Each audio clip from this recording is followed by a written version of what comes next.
All right, hi everyone, welcome back to Cooking Club. We are going to get started. This week we are making a no-bake cookie called an Avalanche cookie. So a couple of things that we'll need are a large stock pot, 1.5 cups of mini marshmallows.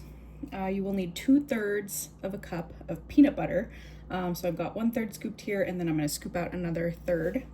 And then we need 3 cups of Rice Krispies cereal, and then a whole bag of white chocolate chips.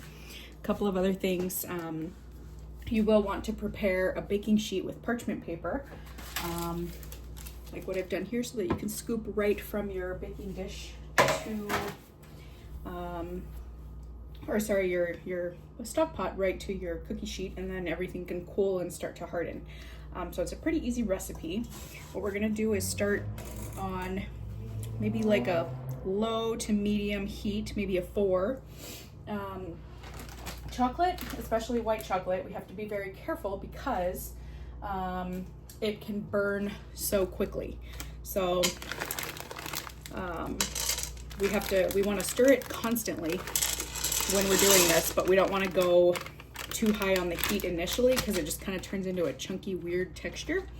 So what I'm going to do is actually take a little bit of my peanut butter and mix it in there, because peanut butter will melt a little bit faster than the white chocolate chips.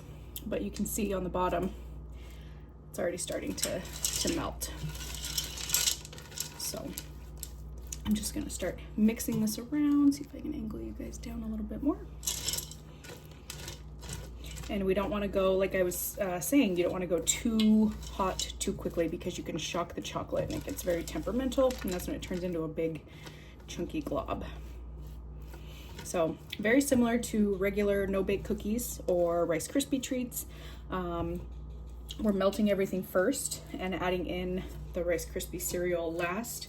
If it were a no-bake, that would be the oats. But yeah. So I'm going to scrape that off the side. I'm going to go ahead and add the rest of my first third of a cup of peanut butter. I really recommend using a silicone spoon or spatula, just because it helps you really get around the corners of your measuring cup.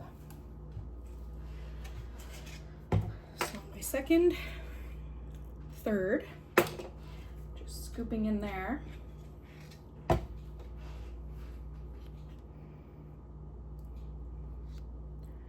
That is pretty even mix right there.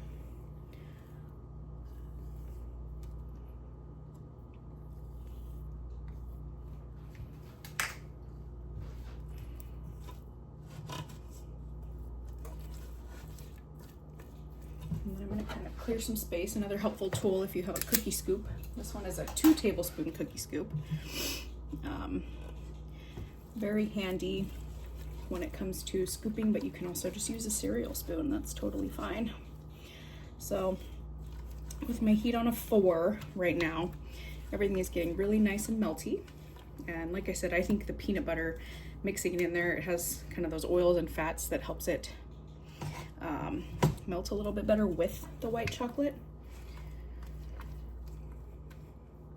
So that is one thing that is different from the original recipe. And we essentially want to just have all the chips melted. And then we're going to remove from heat very shortly. And it's supposed to be kind of runny, because the cookies are supposed to look like they spread out a little bit, like an avalanche. So all of my chocolate is melted. I have a really good mixture going in there. Turn my oven all the way off. See if I can angle this over a little bit, because I'm coming off of the heat. Now in go 1.5 cups of mini marshmallows. And they're gonna melt a little bit, but not fully, which is why we're taking it off the heat. We just want them to be kind of in there, resembles snow a little bit. And then my full 3 cups of Rice Krispie treats that I scooped out.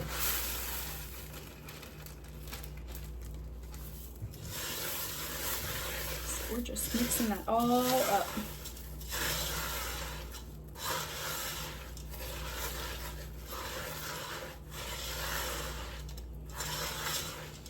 And underneath is always the harder part to get because we want to make sure that all of the chocolate / peanut butter mixture is absorbed.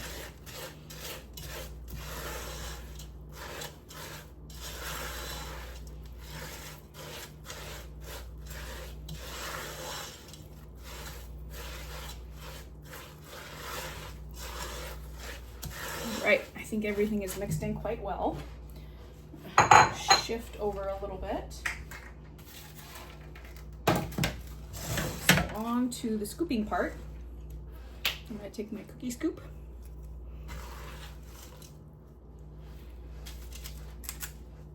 and just go right there onto the parchment.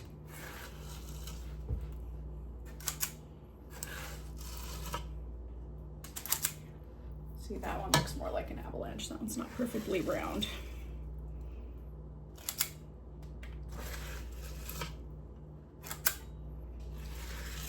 So we'll just keep scooping, so on and so forth. They're not going to spread, so oops. This one, I'm going to push back just a little bit with my spatula. We do need them to solidify and cool, but they're not going to spread because we're not baking them. So it's okay to put them really close together.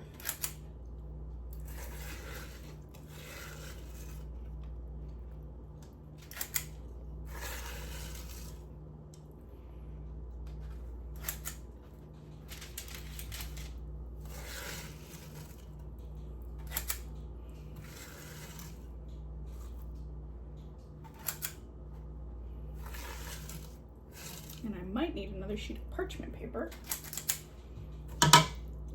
One thing I'm going to try to do, push over my first two and add one on each side up there.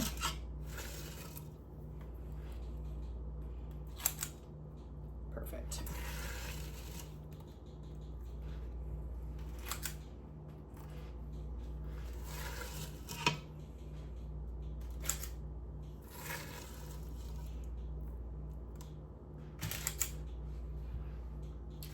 And if you have them spreading a little bit too much, that is where you can kind of use your fingers to push it back together in a ball shape.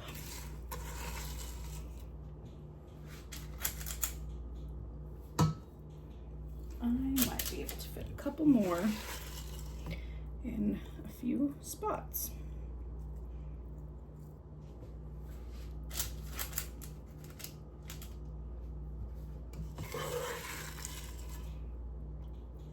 Goes my spatula down into the pan.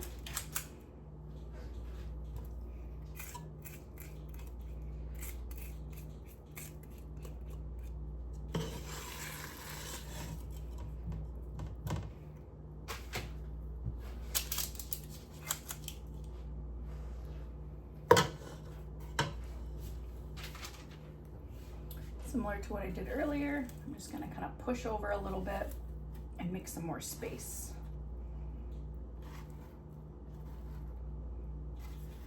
Hard when you get into the habit of baking. You always want to leave space for your cookies to spread, but easy to forget when you start doing a no bake and there's not really going to be any spreading happening.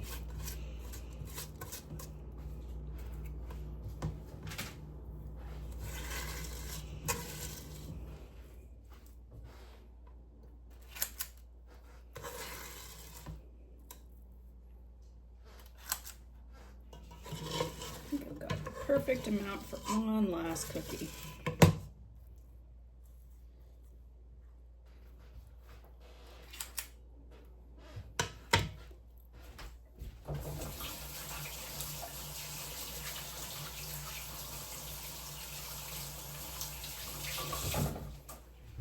All right, so my hands are rinsed. Just want to show you what this looks like up close. You can see it's a little congested back there, but they're not moving. Everything is set. So all we're gonna do is wait for these to harden over the next hour or so. This is something good that's to make in the winter or spring or fall when it's not super hot, because they will, your house isn't hot yet from summer, so they're not going to take as long to harden up. But you can speed it up by putting them in the refrigerator. So Another fun add-in idea might be to sprinkle, you know, seasonal colored sprinkles, M&Ms, things like that, to put right on top. But I really like them just plain as they are. They're really, really fantastic, and super easy. We're already done and it's been about 10 minutes. But I do hope you enjoy this one. And the picture that I will post with it will be after they've hardened up, so they'll look not so runny. But I do hope you enjoy, and I will see you back here next week. Bye, everyone.